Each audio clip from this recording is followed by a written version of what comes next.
Section 4.6 is about using congruent triangles. This is going to be very heavy on proofs, knowing all the theorems that we have to prove congruent triangles. How will corresponding parts of congruent triangles lead to other conclusions, other proofs? So let's go.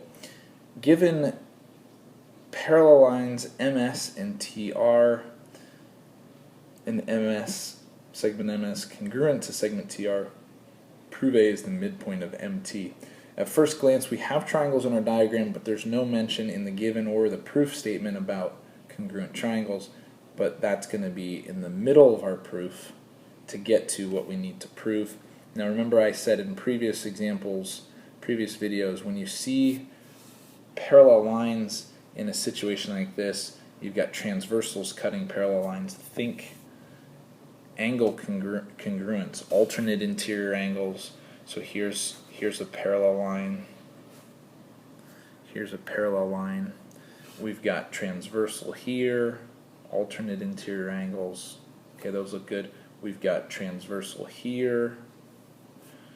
We've got alternate interior angles. Right, we've got a vertical angle. We've got lots of angle congruences going on.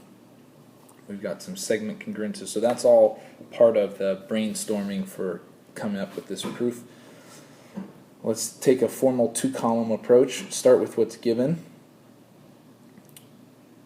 Here we see our alternate interior angles show up based on the parallel lines. So we've got a couple angle congruences.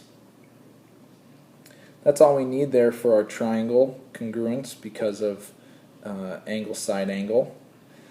Now here's what we want. We're trying to prove A is the midpoint of this segment MT, right? So segment MT is this right here, and A being the midpoint means we have to prove that MA is congruent to AT. That's what we need to prove. Now look at our triangle congruence. You can see here MA in TA are positioned correctly to show us that those are congruent parts, and that's what we want. And this is it right here, that corresponding parts of congruent triangles are congruent. That's the CP-CTC. And with that being said, we know A is the midpoint. That's the definition of the midpoint.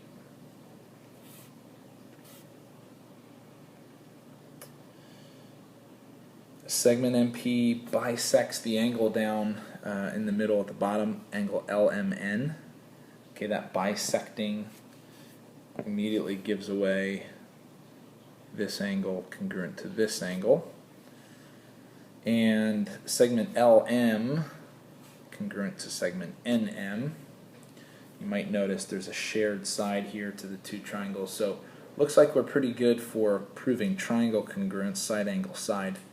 Now we want to prove, actually, our proof is this side length congruent to this side length.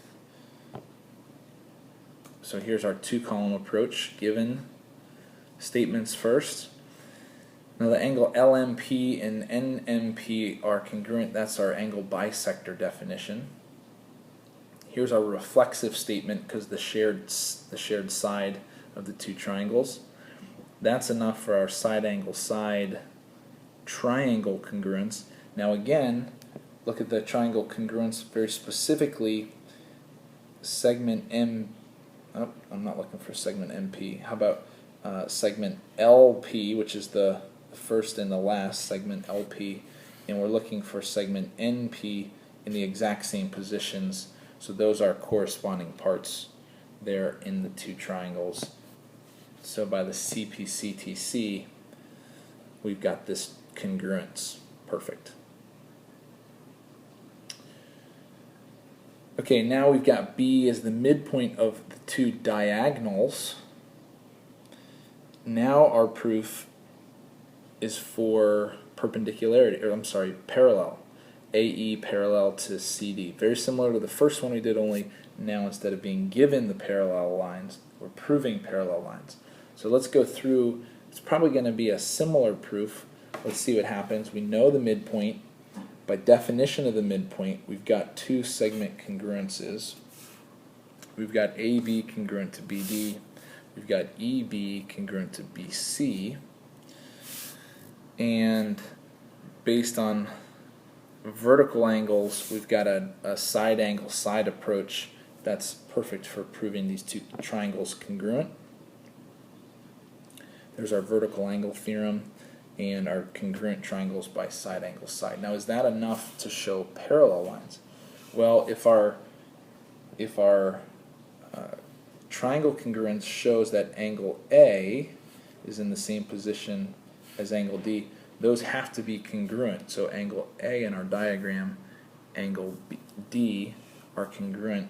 You can see those are in the position of alternate interior angles. So by the CP-CTC, those angles are congruent, and that's all we need to show the lines are parallel because of the alternate interior angles converse theorem. Proves parallel lines. Okay, given C is the midpoint. All right, midpoints are great for showing congruence. That's going to give us DC and CV are congruent because of the definition of the midpoint. We'll see that in a second.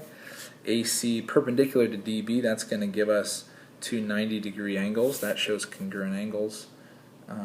And then we've got a shared side. All right, we've got our congruence all set up, but what we're really after is the isosceles triangle proof. So here goes. We've got our given statements. Here's what I said before. The segments at the base are congruent by the definition of the midpoint.